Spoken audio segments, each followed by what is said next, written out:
तो मेरा नाम पायल है और ये बात 8 महीने पहले की है जब हमारे घर मेरे पिताजी के एक दोस्त और उनकी एक बेटी आई हुई थी। उनका नाम रश्मि था और उसकी उम्र मेरी जितनी ही थी, यही कोई 15 या 16 साल के करीब। असल में वो लोग उसी दिन वापस जाने वाले थे, लेकिन मेरे पिताजी ने उन्हें रात के खाने पर रुकने के लिए आग्रह किया और इसलिए वो हमारे घर रुक गए। खाना वगैरह सब होने के बाद पिताजी और उनके दोस्त आसपास टहलने चले गए। रश्मि वैसे शांत स्वभाव की लग रही थी। रात को सोने के वक्त पिताजी ने रश्मि को मेरे कमरे में सोने के लिए कहा। पिताजी और बाकी सभी बड़े लोग घर के आंगन में खुले आसमान के नीचे सो गए। वहीं घर की बड़ी औरतें अंदर के कमरे में सो रही थी और मेरी स्कूल की परीक्षा चल रही थी, इसलिए मेरा कमरा अलग था। उस रात मैं अपनी पढ़ाई कर रही थी और रश्मि के लिए मैंने वही कमरे में बीचों बीच बिस्तर लगा दिया था। मैंने देखा कि उसे शायद कुछ परेशानी है जो वो बार बार अपनी करवट बदल रही है, इसलिए मैंने उसे पूछा कि क्या हुआ है, तुम्हें यहाँ नींद नहीं आ रही क्या? तब मुझे पता चला कि उसे टॉयलेट जाना था, पर वो मुझे बताने से शर्मा रही थी। असल में सोने के कुछ ही देर पहले ही मैं उसे टॉयलेट लेकर गई थी और उसने मुझे बताया कि हमारा टॉयलेट बहुत ही खराब था और इसलिए वो वैसे ही बाहर आ गई थी। आखिरकार मैंने उसे कहा कि चलो बाहर चलते हैं। मैं उसे घर के पीछे ले गई, जहाँ घर की औरतों के लिए ईंटों से बनाई हुई एक कच्ची नहाने की जगह थी। मैंने रश्मि को उसका इस्तेमाल करने के लिए कहा। रश्मि फिर भी झिझक रही थी। पता नहीं उसे क्या प्रॉब्लम थी, शायद शहर की रहने वाली थी, इसलिए उसे ऐसी चीजों की आदत नहीं थी। आखिरकार मैंने उसके हाथ में टॉर्च थमा दी और उसे वहां से थोड़ा और आगे जाने के लिए कहा, एक पेड़ के पास। रश्मि टॉर्च लेकर वहां चली गई और थोड़ी ही देर में वापस आकर सीधे घर की तरफ जाने लगी। मैंने उसे आवाज दी तो उसने मेरी बात का कोई जवाब नहीं दिया और सीधे घर के अंदर चली गई। मैं भी उसके पीछे पीछे अंदर चली गई। मैंने दरवाजा बंद कर लिया और अपने कमरे में झांक कर देखा तो मैडम जी चादर ओढ़कर कब की सो चुकी थी, इसलिए मैंने उस तरफ ज्यादा ध्यान नहीं दिया और जाकर अपनी पढ़ाई के लिए बैठ गई। आधी रात हो रही थी। मुझे कहीं से किसी के हंसने की आवाज आने लगी। बहुत ही धीमी और अजीब सी आवाज थी वो। तब मेरा ध्यान पढ़ाई में था तो मैं किताब को साइड में रख यहाँ वहां देखने लगी, पर वहां रश्मि के सिवाय कुछ नहीं था। रश्मि तब भी चादर ओढ़े सो रही थी। मैंने सोचा कि बाहर कहीं से किसी जानवर की आवाज आ रही होगी और इसलिए मैंने खिड़की को बंद कर लिया। वैसे भी कमरे में अचानक से बहुत ठंड बढ़ने लगी थी। मैं फिर से किताब में घुस गई। वहां बैठे बैठे ही मेरी आंख लग गई। उसके कुछ देर बाद मुझे ऐसा लगा जैसे किसी ने मेरे सर पर हाथ रख दिया हो। मेरा सर एकदम से भारी लगने लगा था। मैं उस एहसास को अंदर ही अंदर महसूस कर पा रही थी, पर वो दबाव इतना ज्यादा था कि मैं अपने सर को उठा नहीं पा रही थी। मैंने अपनी आंखें खोली, लेकिन मेरा सर वैसा का वैसा ही नीचे झुका था। लगा जैसे सिर पर मानो बहुत ही भारी बोझ रखा है। कुछ ताकत लगाने के बाद मैं किसी झटके के साथ एकदम से सीधी होकर बैठ गई। पता ही नहीं चला कि मुझे क्या हो गया था। मैं घबरा कर फिर यहाँ वहां देखने लगी। सब कुछ पहले जितना ही शांत था। मैं उठकर बाहर चली गई। लगा शायद थकान के कारण ऐसा हुआ होगा। बाहर रखे बर्तन से पानी लेकर मैं अपने चेहरे पर मारने लगी। पानी मारते हुए मुझे महसूस हुआ कि पीछे के दरवाजे में कोई खड़ा है और मुझे देखकर हंस रहा है। आंखों में पानी चला गया था, इसलिए मैं बस एक धुंधली परछाई को देख पा रही थी। लगा जैसे वही लड़की दरवाजे में खड़ी मुझे देख रही है। मैंने जल्दी से चेहरे के पानी को पोंछ लिया और दरवाजे की तरफ देखा तो वहां अब कोई नहीं था। उसी पल मेरी माँ वहां आ गई और वो मुझसे पूछने लगी, इतनी रात को तुम बाहर क्या कर रही हो? तो मैंने उन्हें बताया कि मेरा सर काफी भारी हो गया था, इसलिए मैं चेहरे पर पानी मार रही हूँ। उन्होंने मुझे अंदर आने के लिए कहा।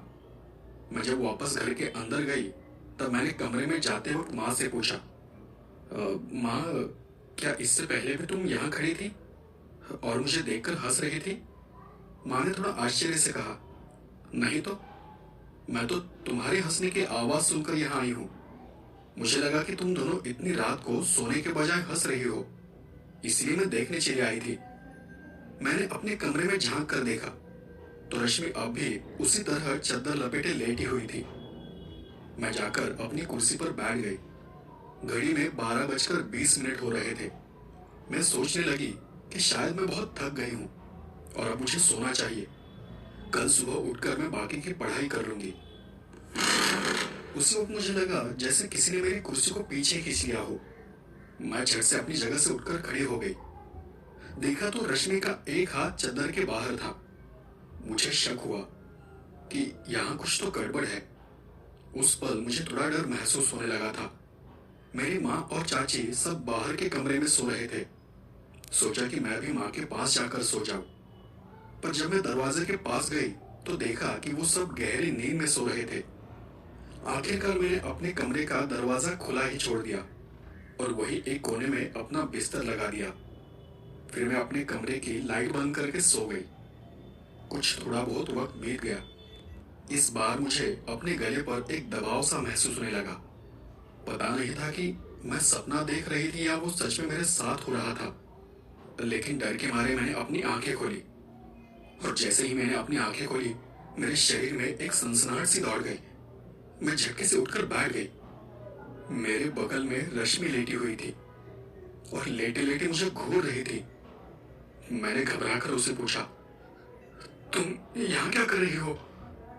उसके चेहरे का अचानक से रंग बदल गया और मासूमियत भरी आवाज में उसने मुझे कहा, मुझे यहाँ डर लग रहा है। तब मैं अपना बिस्तर देखकर हैरान रह गई, क्योंकि मैं कमरे के बीचों बीच रश्मि के बगल में थी।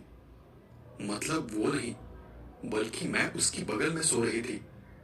मैं घबराकर वहां से उठ खड़ी हो गई और कमरे की लाइट चालू कर दी। देखा तो दरवाजा फिर से बंद था। मैंने फिर से दरवाजा खोल दिया और अपनी जगह पर कोने में सोने चली गई। इस बार मुझे पूरा यकीन हो गया था कि इस लड़की में कुछ तो गड़बड़ है। इस बार मैंने लाइट को चालू ही छोड़ दिया। मैं अपने भगवान का नाम जपने लगी और उसी हालत में मेरी आंख कब लगी मुझे पता ही नहीं चला। फिर कुछ देर बाद मुझे ऐसा लगा जैसे मैं किसी अंधेरी गहरी खाई में हूं और मेरे आसपास सब कुछ गोल गोल घूम रहा है। मुझे फिर एक अजीब सा भारीपन महसूस होने लगा। इस बार गले के बजाय वो दबाव मुझे अपनी छाती पर महसूस हो रहा था। मैं उस खाई के घने अंधेरे में अपने हाथ पैर मार रही थी, पर वहां कुछ तो था जो मेरे आसपास मंडरा रहा था। डर के मारे मैं जाग गई और घबराकर अपनी आंखें खोली। तब रश्मि मेरे छाती पर बैठी हुई थी। उसकी आंखों में एक अजीब तरह की चमक थी, बहुत ही भयानक। वो लाल चमकती आंखें थी। चेहरे पर एक डरावनी सी मुस्कान फैली हुई थी। चेहरे की नसें काली पड़ चुकी थी और उसका हाथ मेरे सर पर था। मैंने उसे अपनी छाती से हटाना चाहा, लेकिन वो अपनी पूरी ताकत से बैठी रही। मेरा दम घुटने लगा था और मैं उसी हालत में उसे हटाने की फिर से कोशिश करने लगी। ये तुम ये तुम क्या कर रही हो? उसने अजीब तरह से हंसते हुए कहा, मैं तुम्हें लेने आई हूं। उसकी वो आवाज सुनकर मैं जोर से चीख पड़ी और मां को पुकारने लगी। अगले ही पल उसने टेबल से पेंसिल उठा ली और उसे मेरे आंख में घोंपना चाहा। मैंने किसी तरह अपनी आंख को बचा लिया, लेकिन उसका वो वार मेरे कान को फाड़ कर निकल गया। मुझे बहुत तेज दर्द हुआ और दर्द के कारण मैं और जोर जोर से चिल्लाने लगी। कुछ ही पलों में घर की सारी औरतें हड़बड़ाकर दौड़ते हुए मेरे कमरे में आ गई। माँ और चाची ने वहां का नजारा देख रश्मि को उठाकर मुझसे दूर कर दिया। हम सबकी आवाज सुनकर मेरे पिताजी और उनके दोस्त भी कमरे के अंदर आ गए। उस अचानक हुए हादसे से मैं बहुत ही घबरा गई थी। थोड़ा शांत होने के बाद मैंने उन सबको मुझे हुए अजीब एहसासों के बारे में बताया। रश्मि तब भी गुर्राते हुए अजीब तरह से मुस्कुरा रही थी। मेरे पिताजी के दोस्त रश्मि की इस हरकत से शर्मिंदा हो गए थे, पर उन्हें खुद समझ नहीं आ रहा था कि उसे अचानक ये क्या हो गया है। उनका कहना था कि रश्मि तो बहुत शांत और शर्मीली लड़की है। आखिरकार मेरी चाची को उसके बर्ताव पर शक हुआ। चाची ने देवी का नाम लेकर रश्मि को छूकर देखा तो कुछ पल के लिए चाची का शरीर थरथरा उठा। रश्मि का शरीर काफी गर्म हो चला था। मेरी चाची भूत प्रेत आत्माओं के बारे में थोड़ा बहुत जानती थी। उसके अंदर हमारी गांव की देवी आती थी। आखिरकार चाची ने देवी का नाम लिया और रश्मि को कुर्सी पर बिठाकर उससे पूछा, बताओ तुम कौन हो और यहाँ क्या करने आई हो? रश्मि बस चुपचाप बैठी उसे देखकर हंस रही थी। उसकी आंखें बंद थी तो चाची पूजा घर से भस्म लेकर आ गई और उसे अपने और रश्मि के माथे पर रगड़ते हुए पूछा, सच सच बताओ तुम कौन हो, वरना मैं तुम्हें यही भस्म कर दूंगी। उस पल रश्मि ने अपनी आंखें खोली, लाल लाल बड़ी चमकती आंखें। रश्मि ने तब भी अजीब गुर्राहट के साथ जवाब दिया, मैं एक चुड़ैल हूँ, अंधेरी खाई और पेड़ों पर रहती हूँ। ये लड़की खुद चलकर मेरे पास आई थी, अब ये मेरी है, मैं इसे अपने साथ लेकर जाऊंगी। उसकी बात सुनकर चाची ने उस चुड़ैल को रश्मि को छोड़ जाने के लिए कहा तो पहली बार तो उसने नहीं माना। उल्टा उसने मेरी तरफ देखकर कहा कि मैं इसे भी अपने साथ लेकर जाऊंगी। चाची ने उस चुड़ैल को बहुत समझा कर देखा, उसे जो चाहिए वो देने का वादा भी किया, लेकिन वो एक न मानी। शायद उस चुड़ैल को ये लग रहा था कि वो बहुत ताकतवर है।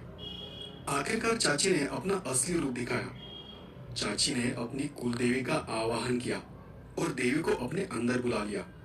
जैसे ही चाची झूमने लगी, रश्मि के अंदर जो चुड़ैल थी वो घबरा गई और वहां से निकलने के लिए झटपटाने लगी।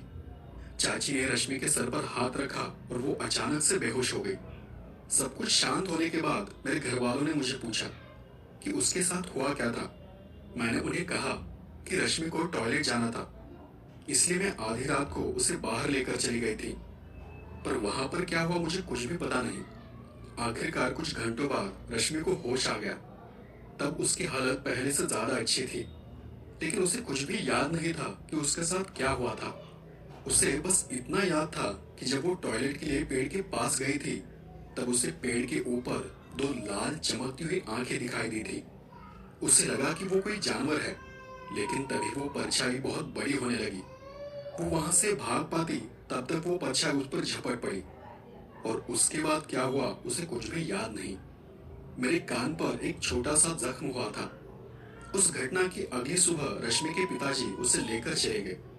उस दिन के बाद कई बार मेरे पिताजी ने उन्हें फोन कर रश्मि के बारे में पूछताछ की, लेकिन फिर कभी उसके साथ कुछ भी अजीब नहीं हुआ। वो ठीक हो गई थी। दोस्तों, तो ये थी पहली कहानी। आपको ये कहानी कैसी लगी मुझे कमेंट कर जरूर बताएं। तो चलिए अब दूसरी कहानी की तरफ बढ़ते हैं। दूसरी कहानी मैंने अपने सिस्टर से हाल ही में सुनी है। उनके गांव में उनकी एक पड़ोसी थी, कोमल नाम था उनका। ये घटना उनके साथ घटी एक सच्ची घटना है। उस दौरान कोमल की नई नई शादी हुई थी और शादी करके वो जिस घर गई थी वहां उनके पड़ोस में भी एक लड़की थी जिसकी शादी को यही कुछ एक साल हुआ था। उसका नाम माया था। कोमल की शादी हुई तब वो लड़की कुछ 7 या 8 महीने की प्रेग्नेंट थी, लेकिन उसकी सास और उसका पति बात बात पर उससे झगड़ा करते थे। कभी कभी उसे मारते पीटते थे। वो लड़की स्वभाव से बहुत गरीब थी और चुपचाप सब सह रहती थी। ज्यादा से ज्यादा वो कोमल को उसके हालातों के बारे में बताती कि कैसे उसके ससुराल वाले उससे बुरा बर्ताव करते हैं। उसी बीच उस लड़की की डिलीवरी हो गई। लगा था कि बच्चे के जन्म के बाद शायद सब कुछ ठीक हो जाएगा। मतलब माया को तो सिर्फ यही एक उम्मीद थी, लेकिन सब उल्टा हुआ। माया ने एक लड़की को जन्म दिया था। इस बात से उसके ससुराल वाले और भी चिढ़ गए थे। बात और भी बिगड़ गई। वो पहले से ज्यादा माया को तकलीफ देने लगे। उस हालत में भी वो उससे घर का सारा काम करवाते थे। कोमल भी वो सब देख रही थी, पर उन्हें समझाना उसके बस की बात नहीं थी। वो बस माया को समझाती कि तुम ये सब छोड़कर अपने मायके चली जाओ, लेकिन वो मायके जाने से भी डर रही थी। इस हालात में भी उसे घर का और बाहर का सारा काम करना पड़ रहा था। घर वाले तो उसे ठीक से अपनी बच्ची का ख्याल तक नहीं रखने देते थे। दूध पिलाने बैठती तो बच्ची को खींचकर दूर कर देते, इसलिए वो अपनी बच्ची को ज्यादातर कोमल के पास छोड़ देती थी। ऐसे ही कुछ महीने बीत गए। माया वो सब सहती रही। कोमल की शादी को भी तब कुछ 8 महीने बीत चुके थे और फिर कोई त्योहार आया और उसी के साथ कोमल के मायके में कोई बड़ा फंक्शन भी था। कोमल को अपने मायके जाना था, करीबन 20-22 दिनों के लिए। अपने मायके जाकर उसने खूब आराम किया, खूब मजे किए और वापस अपने ससुराल आ गई। घर आते ही उसे सबसे पहले मुन्नी की याद आ गई, तो वो सब सामान रख सीधे अपने पड़ोस के घर चली गई। घर का दरवाजा पहले से ही खुला था। वो छोटी सी नन्ही बच्ची तब एक चादर में लेटे लेटे खेल रही थी। कोमल बच्ची को देख दौड़ते हुए उसके पास चली गई और उसे चूमने लगी। कुछ देर उसके साथ खेलकर कोमल ने उसे अपने हाथों में उठा लिया। जैसे ही उसने बच्ची को उठाया, देखा कि उसकी माँ यानी माया भाभी वही उसके सामने खड़ी थी। कोमल को और बच्ची को देखकर वो खुश थी, खुशी से मुस्कुरा रही थी और उसने कोमल से पूछा, तुम कब आई वापस? कोमल ने बच्ची के साथ खेलते हुए कहा, अभी अभी तो आई हूं। मुन्नी की बहुत याद आ रही थी, इसलिए सबसे पहले यहाँ चली आई। माया ने तब मुस्कुराते हुए कहा, अच्छा है, अब इसे अपने साथ लेकर जाओ और इसका ख्याल रखो। कोमल ने फिर से बच्ची को चूमते हुए ही कहा, यह भी कोई कहने की बात है भाभी, अब तो ये मेरे पास ही रहेगी। और तभी कोमल को उसके घर से किसी ने आवाज दी। कोमल बच्ची को उठाकर अपने घर चली गई। घर जाने पर उसकी सास ने उसे पूछा, किससे बातें कर रही थी तुम? वो दोनों मकान अगल बगल में थे, तो उन्हें एक दूसरे की बातें सुनाई देती थी। कोमल ने बच्ची को नीचे रखते हुए कहा, और किससे माँ जी? माया भाभी से। और कोई है भी वहां बात करने लायक?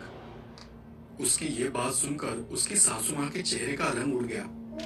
कोमल ने वो देख आश्चर्य से पूछा, क्या हुआ? आप मुझे ऐसे क्यों देख रही हो? उसकी सास ने उसे घबरा कर पूछा, क्या तुमने सच में माया को देखा? कोमल ने फिर बताया, हाँ सच में, माया भाभी ही थी और उन्होंने मुझे बच्ची का ख्याल तक रखने के लिए कहा। ये बात सुनकर सासू माँ नीचे ही बैठ गई, जैसे उन्हें उस बात का सदमा लगा हो। कोमल उनके पास चली गई और उन्हें संभालते हुए पूछा, हुआ क्या है माँ जी? कोमल की सास ने तब उसे सारी बात बताई। तेरे जाने के 2 दिन बाद ही उसके घर वालों ने उसे बहुत पीटा था। दिन भर उसे घर से बाहर रखा। उस दिन मैंने इस बच्ची को संभाला था, पर उसी रात उसने आत्महत्या कर ली। सच झूठ भगवान ही जाने। कोई कहता है कि उसने घर वालों से तंग आकर खुद अपनी जान ली है, तो कोई कहता है कि घर वालों ने उसकी जान ली है। मैं तो यही मानती हूँ कि कोई इतनी प्यारी बच्ची को छोड़कर कैसे जान दे सकता है। बेचारी सारी तकलीफों से छूट गई। इतना बोलकर सासू मां रोने लगी। मैंने अब तक सुना था कि इंसान के मरने के बाद उसकी आत्मा अपनी सबसे प्यारी चीज के आसपास भटकती रहती है, लेकिन उस दिन मैंने अपनी आंखों से वो देख भी लिया। गांव वालों ने एकजुट होकर माया के घर वालों के खिलाफ केस दर्ज किया था और उन्हें गिरफ्तार करवाया। अब करीबन 8 से 10 साल हो चुके हैं इस घटना को, और कोमल आज भी उस बच्ची का ख्याल रख रही है।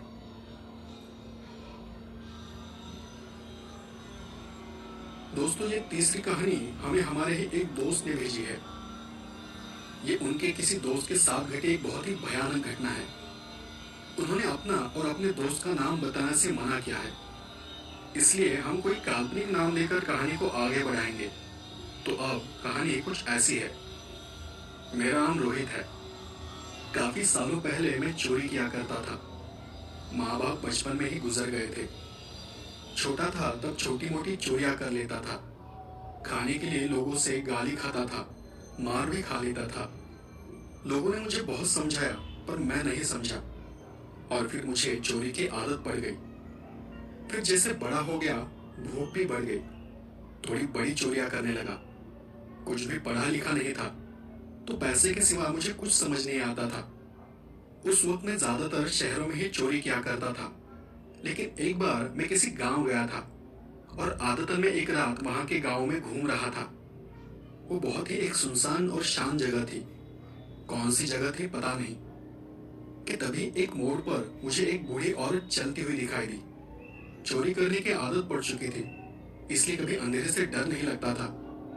मैं उसे देखकर एकदम से रुक गया, क्योंकि मुझे उसमें मेरा शिकार नजर आ रहा था। उसके हाथ में एक बड़े थैले जैसा कुछ था, जिसमें से चलने के साथ साथ कुछ खनखनाहट की आवाज आ रही थी। मैंने थोड़ा इंतजार किया और देखा कि वो बुढ़िया बार बार कुछ कदम चलने के बाद नीचे बैठ रही है। शायद ज्यादा दूर चलने में उसे तकलीफ हो रही थी। मतलब साफ था कि मेरा पीछा करना उसके बस की बात ही नहीं थी। तो आखिरकार मैं थोड़ा तेज चलते हुए झाड़ियों के बीच से एक जगह पर जाकर छुप गया। अगली बार मैंने उसे नीचे बैठा देखा तो अंधेरे में छुपते हुए पीछे से मैं उसके पास चला गया और उसके बाजू में रखा थैला उठाकर मैं वहां से भागने लगा। मुझे लगा कि अपना सामान चोरी हो जाने पर वो चिल्लाएगी, लेकिन भागते हुए जब मैंने पीछे देखा तो वो बुढ़िया वहीं पर बैठे बैठे मुझे बस घूर रही थी, एकदम शांति से। मैंने कुछ दूर जाकर रुकते हुए थैले को फिर से एक बार हिलाकर देखा। उसमें से अब भी खनखनाहट की आवाज आ रही थी। मैंने एक नजर फिर से उस बूढ़ी औरत को देखा और एक मुस्कुराहट के साथ वहां से आगे चला गया। आगे एक दूसरी शांत जगह पर जाकर मैं रुक गया। वहां पर बिजली का खंभा था और उस पर एक बल्ब जल रहा था। मैं वही बल्ब की रोशनी में एक पत्थर पर बैठ गया। वहां आसपास नजर घुमाई तो वो बहुत ही शांत जगह थी। आसपास कोई नहीं था।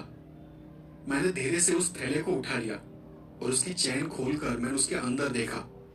थैले के अंदर देख मेरा दिमाग सुन्न रह गया। मेरा सारा शरीर कांप उठा। मैंने जल्दी से उस थैले को झटक कर दूर फेंक दिया। उसी पल में किसी लकवा मारे इंसान की तरह नीचे गिर पड़ा। उस थैले में किसी औरत का कटा हुआ सर था, जिस पर सिंदूर पोता हुआ था। आसपास कई सारे कंगन थे, कुछ पैसे थे और एक लाल कपड़े में उस सर को लपेट कर रखा हुआ था। पर जैसे ही मैंने थैले के अंदर देखा, उसी पल भग करके उस कटे सर ने अपनी आंखें खोल दी। मैं एकदम से घबरा गया था। जैसे ही थैला नीचे गिर पड़ा, उसमें से वो कटा सर निकलकर लुढ़कता हुआ बाहर आ गया। वो कटा सर अपने एक कान के बल पड़ा हुआ था और उसका चेहरा ठीक मेरे चेहरे के सामने था। मैं अपने शरीर को झटक रहा था ताकि मैं वहां से उठकर भाग जाऊं, पर लगा जैसे मुझे किसी ताकत ने जकड़ रखा है। अभी भी उस कटे हुए सिर की आंखें मुझ पर टिकी हुई थी और अचानक से आंखों की पुतलियां हिलने लगी, जैसे आंखों में जान आ गई हो। वो देख तो मैं और भी डर गया और वहां से उठने के लिए झटपटाने लगा, लेकिन मेरा शरीर मेरे काबू में नहीं था। अब उस कटे सिर के होंठ हिल रहे थे, जैसे वो कुछ बोलना चाहती हो। जिंदा रहना चाहते हो तो जिससे मुझे चुराया है उसे जाकर वापस कर दो। मैंने वैसे ही पड़ी हुई हालत में अपना सिर हाँ में हिलाकर जवाब दिया और तभी मेरे शरीर पर का दबाव कम होने लगा। मैं घबराकर उठ गया और जल्दी से उस कटे सिर को और नीचे पड़े सामान को उस थैले में भर दिया और वापस उसी दिशा में दौड़ने लगा जहां से भाग कर आया था। वो बूढ़ी औरत अब भी वहीं बैठी हुई थी। मैंने जाकर वो थैला उस औरत के सामने रख दिया और अपने हाथ जोड़कर उससे अपनी जान की भीख मांगने लगा। वो बूढ़ी औरत मुझे बस घूर रही थी।